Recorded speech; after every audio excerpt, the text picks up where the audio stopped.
Salutations to those who are young and young at heart.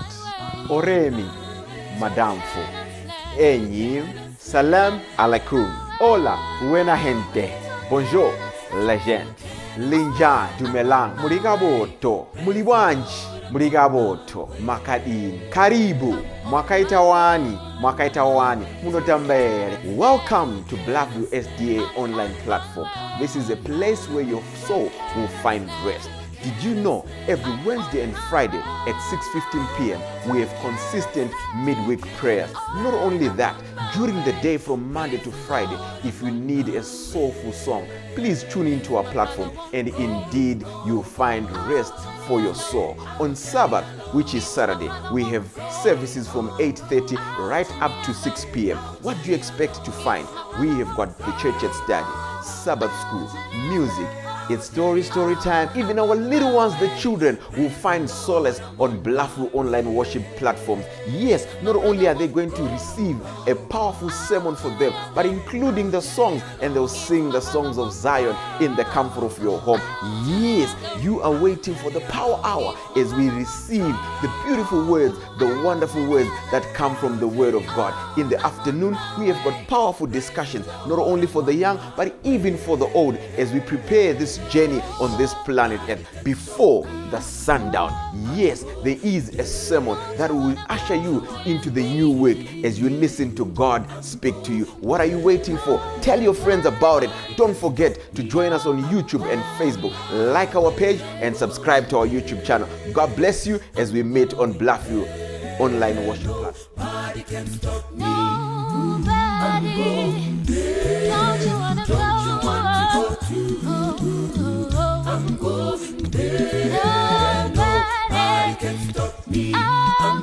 Diani awo bando ungana pamberi pechi karo chamwari mono kunzaje Jesu ne maropa enenye bari kupinda mo Jerusalem aja basambange maropa enenye bari kupinda mo Jerusalem aja ge maropa enenye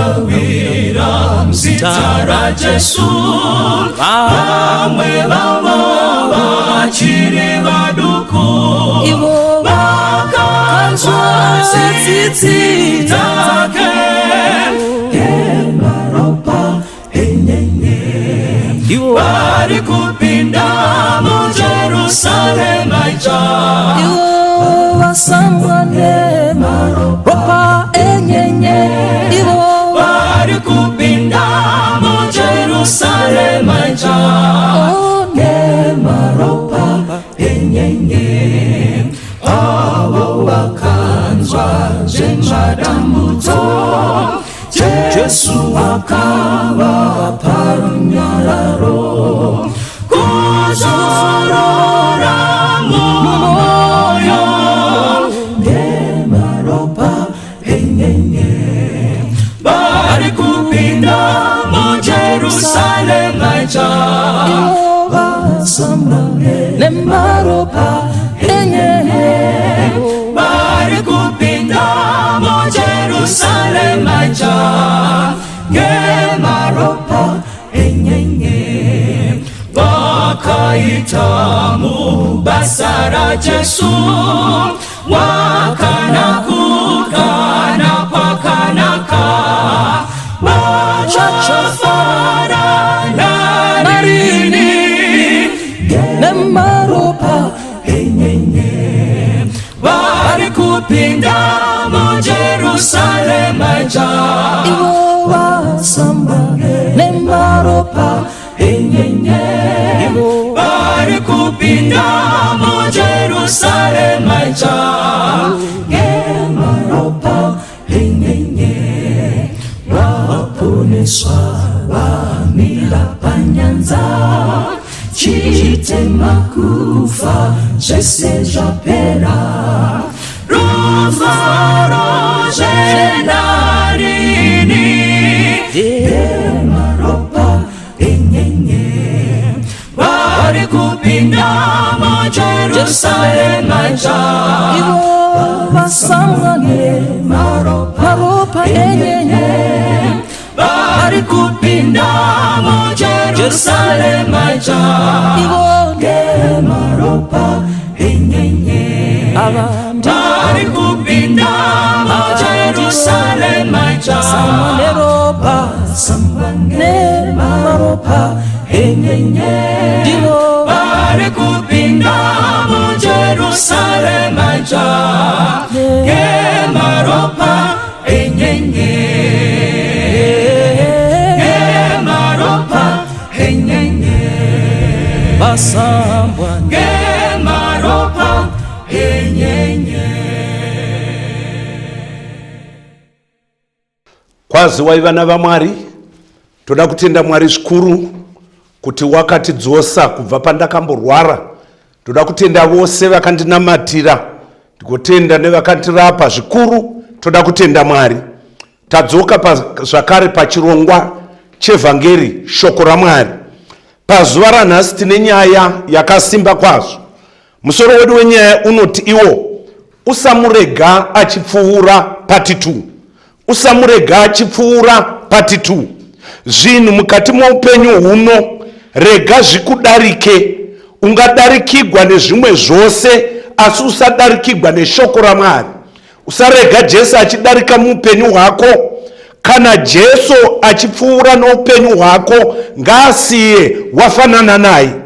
Beta udarikigwe namafaro enyika ino, beta udarikigwe nemitambo yenyika ino, beta udarikigwe nefashoni, udarikigwe nepolitics, beta udarikigwe nedzidzo kana nefuma, asi usarega Jesu achikudarika. Usamutendera kuti akupfuure, nokuti Bhaibheri rinoti iro kuna Matthew 16:26, nokuti munhu ungabatsigweiko akawana nyika yose asi akarashikigwa noupenyu hwake. Matthew 24:35 inoti denga nenyika zvingadarika asi mashoko angu haatongopfuuri. Hama dzangu dzinodikamwa, mukati mokurarama munyika ino usararama usina Jesu. Usarega Jesu achikudarika kana kukupfuura. Tichaverenga bhuku raLuke chapter 19 verse 10. Bhaibheri rinotiro Jesu Kristu wakauya kuzotsvaka nokuponesa chakarashika. Chinangwa cha Jesu kana munhu ari mupenyu kukutsvaka kuti usararama uri munyika, usararama uchitungamirirwa nadhiabhorosi, rarama uchitungamirirwa naJesu. Tichaverenga vhesi ra1 takatarira kuna 7 pana Luka 19 inoti wakapinda Jeriko, ndi Jesu akapfuura napakati. Zvino murume waivapo wainzi Zakeyo, iye wakanga ari mukuru wavateresi, iya uye waiva mufumi, akatsvaka kuona Jesu kuti Jesu ndiani, asi wakanga asingagoni chikonzero, nokuti wakanga anga akapfupika. ipapo akamhanyira mberi, Amen. Akakwira mumuonde kuti amuone nemhakei. Jesu wakanga opfuura napo. Bhaibheri rinotiro Jesu wakapinda muJeriko nokubuda. Paasvika haagari nokusingaperi, especially mukati menyika ino.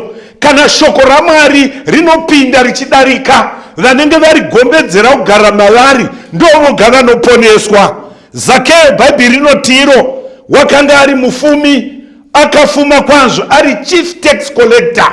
Bhaibheri shoko raMwari rinotiro wakatsvaka kuona Jesu kuti ndiye ani, asi wakanga asingagoni. Chikonzero wakanga akapfupika. Haana kudzokera kumba achiti vanhu vawandisa, anomanya mberi. Akakurura pride yokufuma, akakurura pride yemari yaiva nayo neeji yaiva nayo. Akati kana zvava zvoruponeso ndinomanya. Kana akatandurira nomubani zvifana zvemombe zvaiseka kuti ndiye uya Zakeyo, chaakanga chapinda maari ruponeso. Haangapfuuri ndisina kumuona. bhaibheri shoko raMwari rinoti Zakeo akatandurira akakwira mumuonde ndokunoti pachitavi pfaka achida kumuona. Rega ndikuudze munhu waMwari, bhaibheri ratiro problem yaZakeo vakanga vari vanhu vazhinji. Imwe problem akanga akapfupika, kukanziko izvozvo zvose hazvina kumurambidza kuti avone Jesu. Zvimwe unogona kuvharigwa navanhu vanotevera Jesu kusamuona, unogona kuvharigwa navanhu vanotevera Jesu pamwe namatauriro avo, pamwe nemavenganiro avo, pamwe nokuzvikudza kwavangaita mucommunity, pamwe nokukudadira. Usainda usina kuona Jesu munhu waMwari. Usarega Jesu achikudarika. Nyangwe vanhu vangakubhowa, nyangwe vanhu vangakuseka, nyangwe vanhu vangakudadira, vamwe vanogona kumitisa mwana wako vakaramba. Usarega Jesu achipfuura, usamudadira, mutsvake kusvika wamuwana. Zakeo akamanya mberi, akanokwira mumuonde muti unogozha kukwira, asi Zakeo akamukwira akamirira kuona Jesu. Hama dzangu dzinodikamwa, hazvina basa une mapurazi, hazvina basa une mari, hazvina basa uri mugwere, hazvina basa pane vanhu vanokuwandira kuti usavona Jesu. Gwisa chose, usapfurugwa naJesu, ngadarika akukomborera. Ndinoona panapa Zakeo akwira muonde, Jesu ndiMwari, akasiya dzimwe zhira dzose akananga zhira yaiva nomuti wakakwira Zakeo. Asvika ipapo pana Zakeo, bhaibheri rinoti, verenga munhu waMwari. Zvino Jesu akati achisvika, Haleluya, amen. akaenda kumusoro, Yes. akati kwaari, Zakeo, kurumidza uburuke. Amen. Kuti nhasi tinofanira kugara mumba mako. Mira ipapo, maiwaeresa ngani. Bhaibheri rinotiro Jesu akati achisvika paiva nomuti una Zakeo. Shoko rinotiro asvika ipapo akamira ndokubva ati kuna Zakeo, kurumidza, buruka, nhasi ndinofanira kuti ruponeso ndinodya newe. Pazasi inoti kudii? Verse ya 6. Come on. Iye akakurumidza kuburuka. Akakurumidza kuburuka, akamugamuchira nomufaro, wakaita kupozvoka, akagamuchira Jesu nomufaro. Terera munhu waMwari, Zakeo waiva nomunamato ari mukati momuonde, ari imomo kuda wainamata Mwari, musandidarika, pfuurai vona pano, ndo waiva munamato wake. Haungavere munamato wako hama yangu, unamata kuti Jesu musandidarika, pfuurai nomumba mangu, pfuurai nomuchato wangu, pfuurai nomuprojekti yangu, pfuurai nomuupenyu hwangu, pfuurai nomukunamata kwangu. Jesu akananga pana Zakeo, ndokubva gwendo gwamira. Momwe yakashayiwa kuti chii chaitika. Izvo kwaiva nomunamato waZakeo ari mumonde. Jesu gwendo gwakamira. Kana pasvika kokuponesa mutadzi, denga rose rinomisa zvimwe zvose kuti tiponeswe. Ukaikurumidza kuburuka, nhasi ruponeso gwasvika kumba kwako. Bhaibheri rinoti wakaburuka, akamugamuchira nomufaro. Tega pazasi inoti vhesi ra7. Vose vakazviona vakamumuna. Haleluya. Achiti, Iya, wapinda kundogara wapinda. nomurume uri utadzi. Iya, Ipapo Zakeo akamira, iya, akati kunashe, akati kunashe, tarirai Ishe, ndinopa varombo hafu yepfuma yangu. iya, Uye kana ndatorera mumwe chinhu chake nokunyengera, iya, ndinomudzosera zvangu. chimira ipapo. Bhaibheri rinotiro vakamumuna Zakeo agamuchira Jesu, akaenda naJesu kumba. Regai ndikuudza hama inodikamwa, hazvinei nechimiro chako, unogona kuinda wachinjwa chimiro, hazvinei nezvinokuziva vanhu. Kana wagamuchira Jesu, unoenda newe kumba kwako, oona upenyu husingaperi. Pavhesi ra9 inototiyo, Jesu Kristu tega Jesu akati kwaari, akati kwavari, nhasi rosvika paimba ino. Haleluya. Naiyevo mwanakomana waAbhurahama. Tega munhu waMwari, nokuti Jesu Kristu wakauya kuzotsvaka nokuponesa. Rega ndikuudze, miro zvako munhu waMwari, vhangeri rinozipa. Bhaibheri rinotiro akatsvaka kuona kuti Jesu ndiani, akamuona. Zakeo kanga ahova naJohn the Baptist vachiparidza kuti Jesu ndiani. Pamwe ungadavo kuziva kuti Jesu ndiani, rega ndikuudze mudikani, Jesu munyaradzi kune vanochema. Rega ndikuudze usachemera kumakomo, usachemera pane vakafa, chema kuna Jesu munyaradzi wavanochema. Ndoda kuudza kuti Jesu ndiani. Jesu muponesi kuna vose vanotenda kwaari. Jesu ndiani, muregereri wezvivi kune vakatadza. Usainda kure nokuti wakatadza. Unorangarira pfambi yainzi Rakabi, yakagamuchira tsori, ruponeso ukapinda mumba make. Jesu muregereri wezvivi. Panorira hwamanda tinonosangana naRakabi chifeve, aponeswa. Jesu mukangamwiri wezvivi wakaregerera murume wainzi Paul achaisoro achiuraya vatsvene paakatendemuka, wakagamuchirwa nomufaro. Jesu muregereri wezvivi wakagamuchira David, unotoi murume womwoyo wangu, asi wakatora mukadzi womunhu akamurayisa murume wachona. Bhaibheri rinoti iro David haadzoka kuna Mwari, Mwari wakamugamuchira akati David murume womwoyo wangu. Iye David wakatendemuka zvachose akati Jesu Mwari Baba, sikai mwoyo wakachena mandiri Mwari. Akasikirwa mwoyo mutsva wakanga wakachena unogona kugamuchira shoko raMwari. Zvimwe ungada kuziva kuti Jesu ndiani mupenyu hwako. Jesu is a life giver. Unopa upenyu kune vose vanotsvaka upenyu. Bhaibheri rinotiudza pachena, Jesu musununguri kune vakasungwa nedzidziso dzenhema. Jesu musununguri kunokwere vakatakuriswa mabhotoro emukaka, vamwe zvimabhotoro zvimahori oil.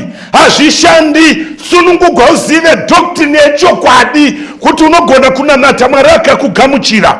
Jesu musununguri kune vakasungwa muupombwe, kune vakasungwa mumagodo, kune vakasungwa mumasmall house, varipo vanoita upombwe kuita sevakadliswa naSatani nezvichembero achisiya mukadzi kumba.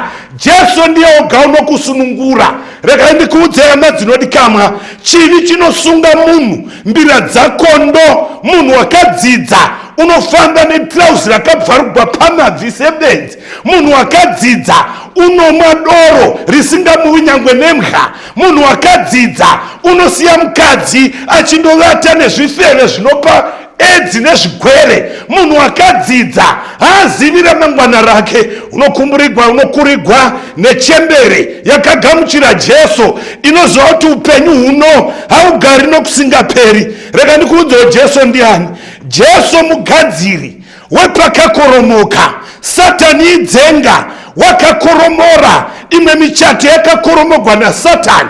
Uya kuna Jesu munhu waMwari unogona kuivaka patsva. Satani idzenga wakakoromora utano, usaenda noutano kun'anga, dzoka nahwo kuna Jesu. Satani idzenga unokoromora marelationships avanhu vanga vachifana kuchata, vakaenda kwatete, vakaenda kwamai, vakazikamwa nechechi. Satani ndo paanoda kukoromora.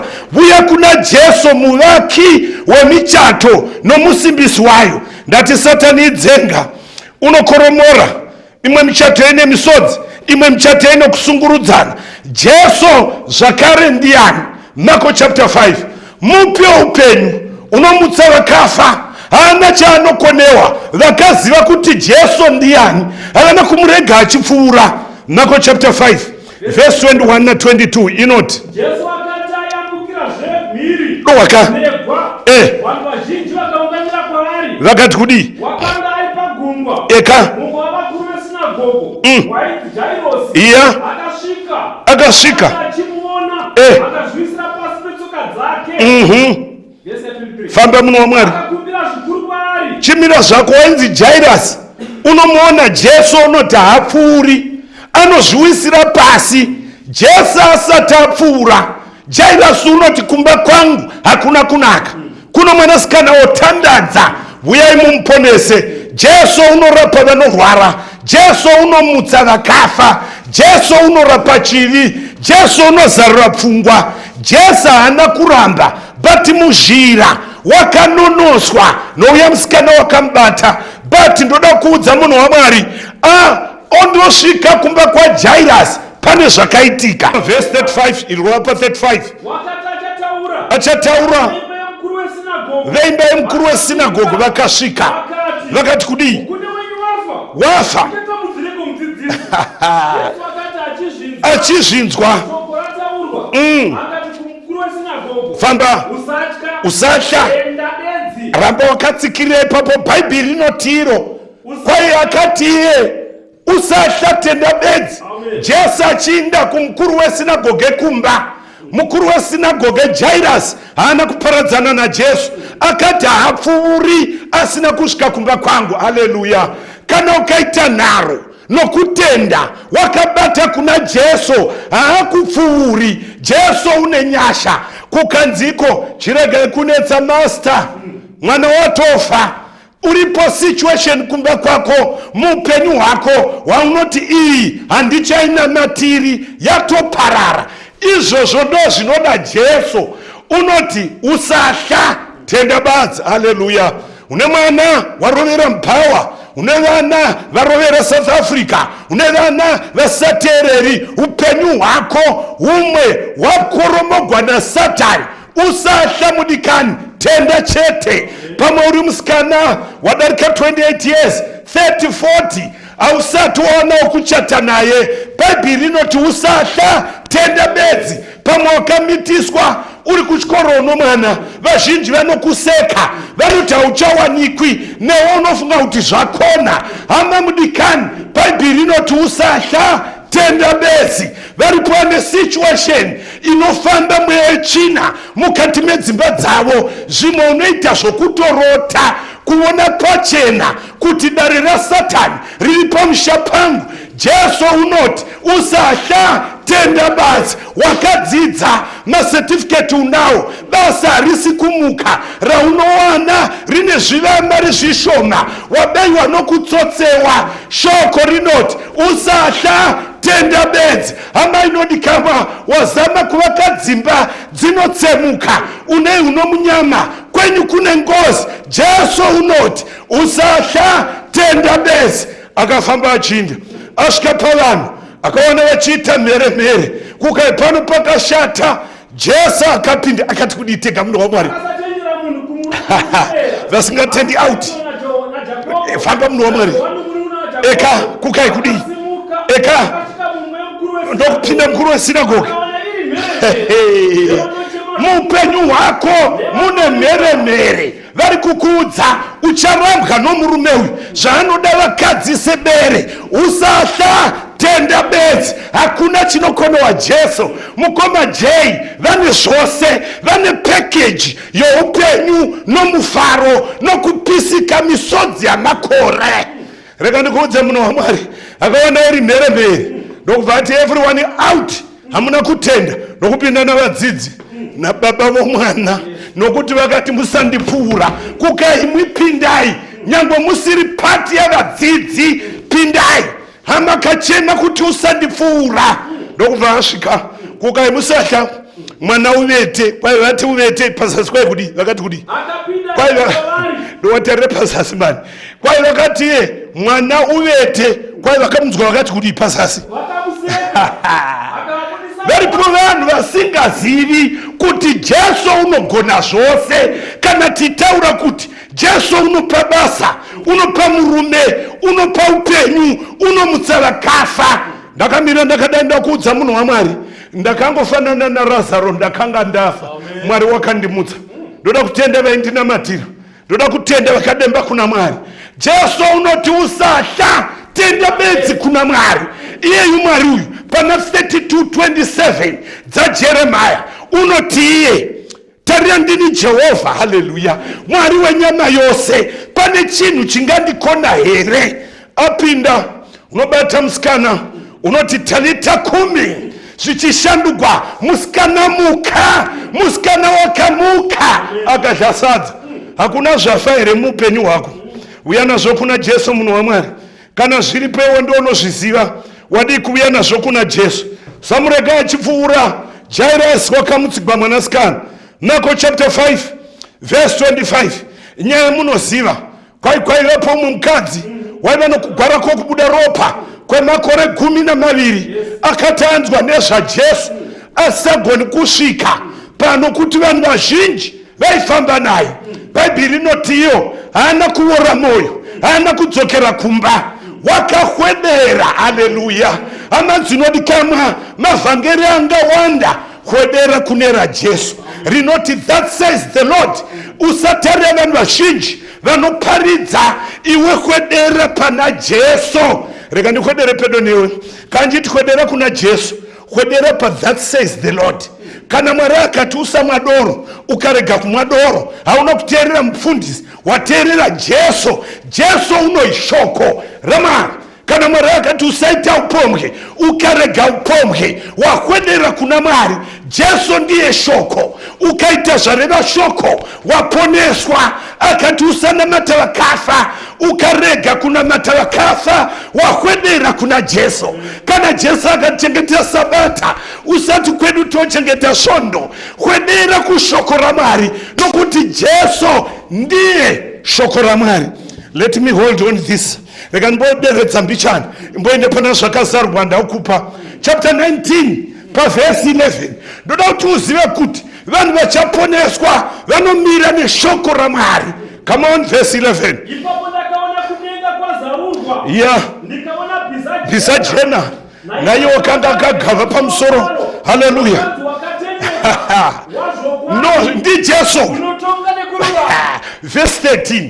Kukai kuditeka munhu wamwe akapfeka nguvo yakanyikwa muropa, zita rake rinonzi waiwa here mudikani, zita rake unonzi shoko ramwari.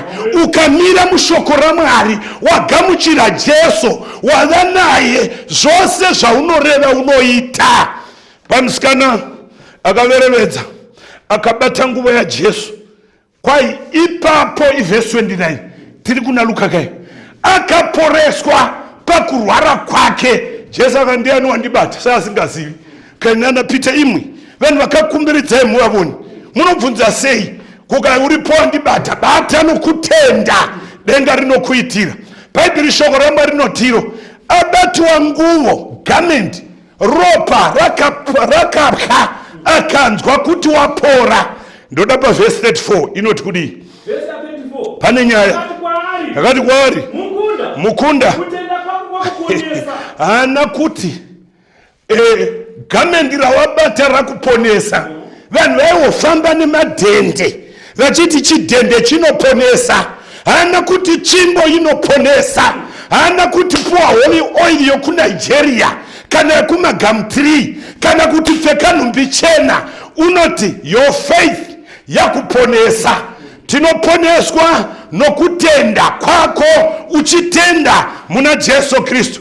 Usarega Achipfuura, musikana wakamuka, ropa remakore 12 rakamira kuti ndi musikana wanga ane namoyo, asingagoni kuinda pana vamwe kana kuchechi wanga sana achainda, nyangwa kurogwa zvazvokona pamuviri wako. Unogona kubudzawo nechakati, chimwe chinomera pazamu, chimwe pakaipa. Usatya munhu waMwari, tenda bedzi, hazvinei namakore. Unorovogwa, denga richakubetsera. Tenda muna Jesu Kristu.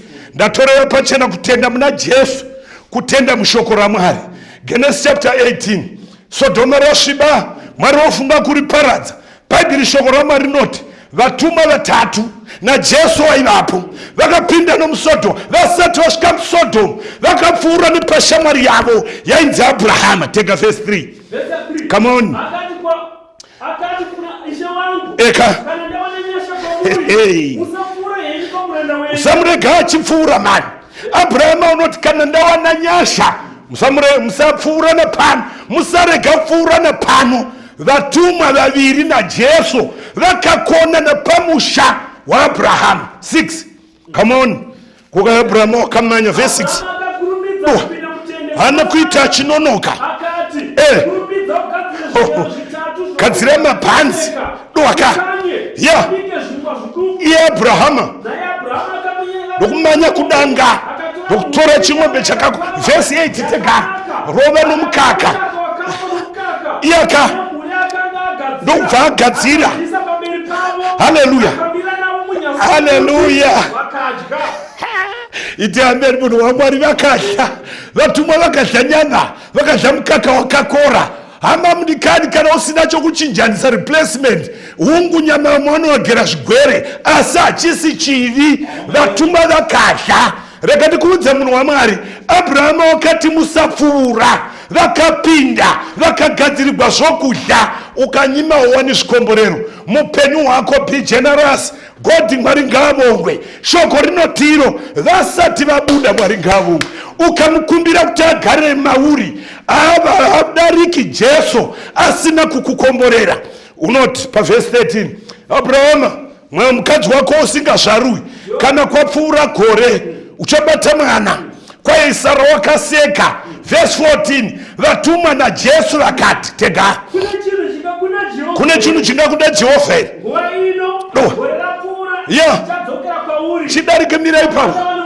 Sara uchava nomwanakomana. Chiripo chakunetsa kwamakore. Usamutendera apfuure. Nyangwe mundima yako yechibagwe usamutendera apfuure. Muprojekti yako yemota, muprojekti yamazai, muprojekti yehuku, pose paunoshanda usatendera Jesu adarike. Akapinda napo unodarika pronounce a blessing. Shoko rinotiro vakati vakomana hatisi pano tiinda kakuSodoma kwai vakapfuurira. Abrahama anakutendera Jesu kudarika. Pavhesi 22 wakamira naJesu akati naishe koka mukawanda vana 50 vakachena mungaparadza vose here nevakanaka? Kaya tingaparadzi. Izvo Abrahama waikumbirira Loti wakanga ari muSodoma usamurega achidarika. Bhaibheri shoko raMwari rinoti vatumwa vaviri vachipinda muSodoma 19 verse 1 inoti 19 verse 1 eka vatumwa vaviri vakasvika Sodoma manekwana. Loti wakanga agere pasuo reSodoma. Yes Loti akavaona Mwari ngaavongwe. akasimuka akaenda kumusungano navo akati madzishe dotsaukirai kuno. Kwai vakati chavati hedu padare. Akavagombedzera dakara rapinda. Hama dzinodikamwa Jesu naMwari Baba nomweya mutsvene, they are too smart. Havapindi kumapretenders, unopinda kune vanorevesa. Mwari pindai mumwoyo mangu. Handichadi zvokuhura, handichadi zvokuvenga vanhu, handichadi zvemishonga, handichadi zven'anga. Pindai mumba mangu. Handichadi kuva munhu wakatukwa, ndoda kuva munhu wakakomboregwa. Bhaibheri rinoti vakapinda. Vapinda vanoti unoona Loti tauya koparadza Sodoma mangwana kuchidza. Sodoma rinenge rava dota. Bhaibheri rinoti Loti unoti musati maparadza ndine hama dziri muno, regai ndimanye ndimbonoita witnessing. Verse 12 tega munhu waMwari. Verse 12 13 12 yes. Una vamwe here pano? Yes. Yes. Famba munhu waMwari. Eka nokutoda kuparadza guta. Chimira. Bhaibheri rinoti iro akavavudza. Verse 14 noti wakati vakanyevegwa vakati museri nyika ino yavakiinda kumawere vari kunyevegwa vari mumabhawa vachitora vamwe vachitora vakadzi vavanhu vamwe vachihura vari mumba. Rega ndikuudze munhu waMwari, unovona somusere nyika ino yava kuparadzwa. Isaya unodaro chapter 28 verse 21 kwai nokuda kwokuipi hwanyanya hwavanhu vanotorera vakadzi. Vamwe vanenge vachiimba vose vachitorera vakadzi. Vamwe vari mupurebe ndimwe, vamwe dziri shamwari neshamwari, vamwe vari mafriends nokuda mari. Bhaibheri rinotiro zvinoratidza kukwirira kwechitema kuti nyika yava kuguma. Bhaibheri shoko raMwari rinoti verse 21 Isaiah 28 dowaka pagomo reParazimu dowaka. Yes sir. Verse 22 regai kuva vadadi, zvisungo zvenyu zvirege kusimbiswa. Ndakanzwa kuna She Jehovha wahondo tega. Nyika yose yakatemegwa destruction. Regai ndikuudzei vanhu vaMwari, uchimupenyu chakavanzika icho Mwari asina kukuzarurira. Izuva rokufa kwako, izuva rokuuya kwaJesu. Nyika ino yakatemegwa kuparadzwa. Vakakomboregwa vanoti Jesu musandidarika. Tinoona umwe murume pana unonzi Bartimaeus mwanakomana waTimeo chapter 10. Bhaibheri rinoti rakanga riri bofu riri rombe, rakanzwa zhowezha rikabvunza chii chiri kuitika, vakati Jesu weNazareta ari kudarika. Vanhu vaiziva kuti Jesu ndoweNazareta, yeti Jesu ndowenyika yose. Bhaibheri rinoti, manya mukomana tiwe, verse 46 chapter 10 yaMarko, Marko chapter 10. Bhaibheri rangu rinondiudza pachena, rinotiyo kwakanga, come on, ndi Jesu uyu achibuda, yes, navadzidzi vake. Famba, mwanakomana waTimiyo rakanga riri bofu, riri rombe. Haleluya. Agere pazhira, ari kudarika kawo, kitanga udadzira Jesu mwanakomana waDhavhidhi, ndinzwirei ngoni. Vakamurayira kuti nyarara. Munhu waMwari, mwanakomana waDhavhidhi, have mercy on me. Chimira ipapo. Bhaibheri rinotiro, mudanei avuye, tsunga moyo, tarira unokudana. Bhatimiyo mwanakomana waTimiasi rakanga riri rombe, riri bofu, asi rakanzwa ndi Jesu ari kudarika. Yona maziso, hausi kuona kuti nyika ino yava kudarika, una maziso, une nzeve. Rakatanga kudaidzira rikati, chii hama dzangu? Vakati ndi Jesu weNazareta. Ruzhinji hakuna kuziva Jesu ndiani. Bhatimiyo odaidzira, hana kuti Jesu weNazareta, unoti mwanakomana waDhavhidhi, shumba yerudzi rwaJese, chikukutsira, unotonga nokurwa zvakarurama, ndinzwirei ngoni. Vakati shut up, unoti nyangadzira muponesi. Pakambonzewo wakawedzera volume, mwanakomana waDhavhidhi we, ndinzwirei ngoni. Bhaibheri rinoti Jesu akamira. Haleluya. Hana kumiswa na gavana, hana kumiswa na sabhuku, hana kumiswa na MP kana na minister, wakamiswa nerombe. Ndinzwirei ngoni. Kukai mudane avuye, kukai tsunga moyo, tarira unokudana. Akaenda kuna Jesu, asvika pana Jesu. Ndiri kuda pa verse 49 inoti, verse 49 unoti, yes, ipapo Jesu akamira akati, mudanei. Famba munhu waMwari, tsunga moyo, tarira unokudana. Famba munhu waMwari. Yes, akaenda kuna Jesu. Yeah, akati, unoda kundikuitireiko? Bofu rikatira boni, ndinoda kuona. Panguva ino munhu waMwari chiona doka akadi akavona akatevera Jesu muzhira.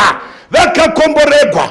Vanoti kana vasvika kuna Jesu vanoreva chavanoda. Chokutanga, paakazarugwa maziso, hana kungovona Jesu chete, wakavona nezhira yoruponeso. Akavona kuti mukadzi umwe ndo wakarebwa naMwari, akavona nyangwe zvakarayigwa naMwari. Uri pano munhu waMwari, unoda kutevera Jesu muzhira. Chido chako here kuti usatevera Jesu uri mudondo, tevera uri mushoko raMwari.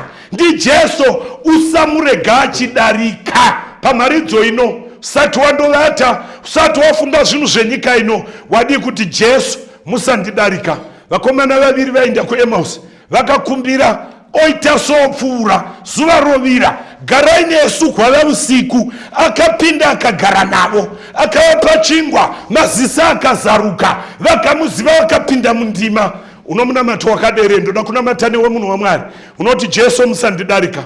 Pfuurai nomuupenyu hwangu, pfuurai muzviro zvandiremera. Haasi wakaremegwa, unosiyawo nyemwerera. Vakakomborerwa vanogamuchira Jesu. Simudza ruoko rwako kana kusimudza moyo wako, Mwari anogamuchira. Ndavakunamata. Baba vedu vari kudenga muzita raJesu, gamuchirai vanhu venyu vanomunamata. Unoti musandidarika tenzi, musandipfuura pamuchato, musandipfuura muupenyu hwangu, musandipfuura muurombe hwangu. Pfuurai napo Mwari. Pamunopfuura mukawana pakafa, munosiya pava noupenyu. Tatenda Mwari neshoko rino, chitikomborerai tose muzita raJesu rogara nokusingaperi. Amen. God bless you. Ndanzwa nezvikomborero muri kuvapa tenzi, vamwe vari kugoshi Shira madonwe mundipenyi marikoneni madonwe mundipenyi marikoneni madonwe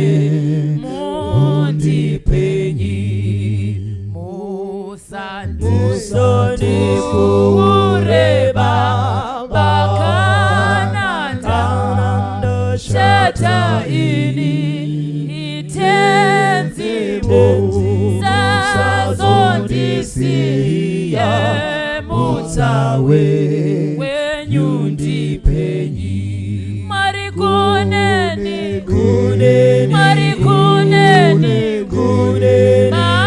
madonwe mundipenyi marikoneni madonwe mundipenyi dangandi rimuchite matine urambo ini imoyowa matwange pasi mundisu nungurenyi marikoneni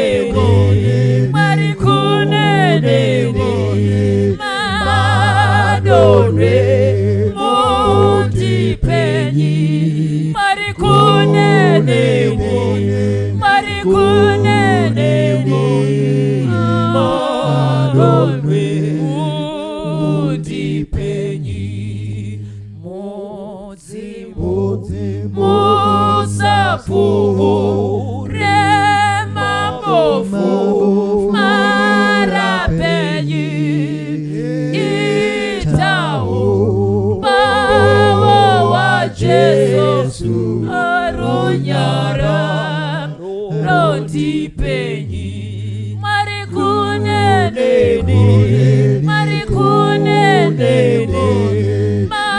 madonwe mundipenyi marikoneni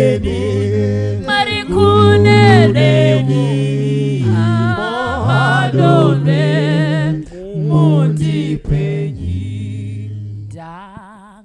dangandi tirimuchite matine urambo ini iwa mayowa matwange pasi mundisu nungurenyi marikoneni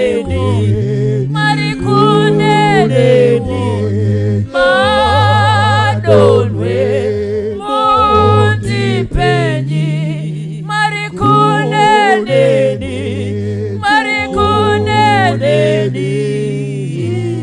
madonwe mundipenyi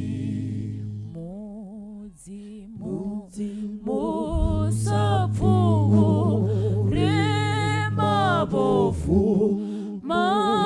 marapenyi itau bawa wa Jesu runyara rondipenyi marikoneni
Zimbabwe Conference presents to you our Global Youth Day on the 20th of March, which will kickstart our Youth Week of Prayer running from the 21st of March to the 26th of March with the theme, I Will Go. And we will end it with a very powerful program on the 27th of March, which is going to be our Homecoming Sabbath.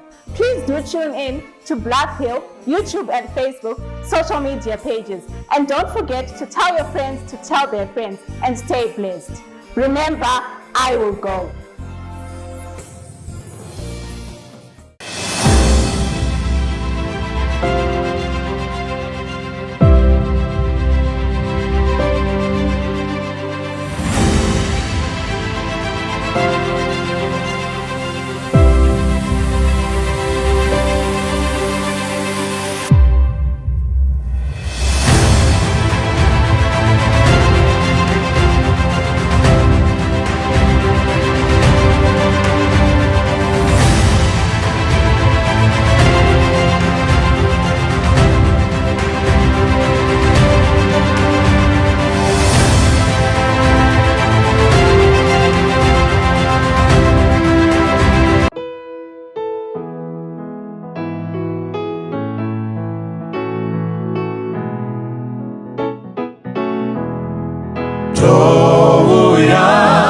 Kumchinjiko ubofu neurombo hadini chimwe chiro asiru pone soroto no simbi rakunewi ye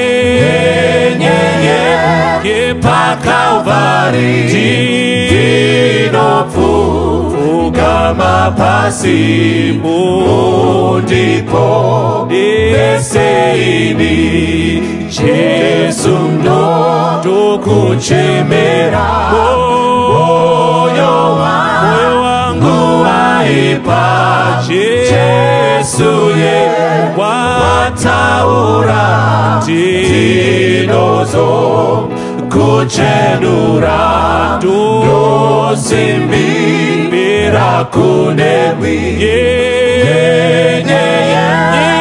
Makuvire dinofu kama pasi ndipo beseini ndapaje sekunewi jiroje seje pasi moyoje emuwiri uwewe yunarini dosimbi rakunewi yeye Calvary dinofu kama pasi ndipo beseini dosimbi rakunewi munezi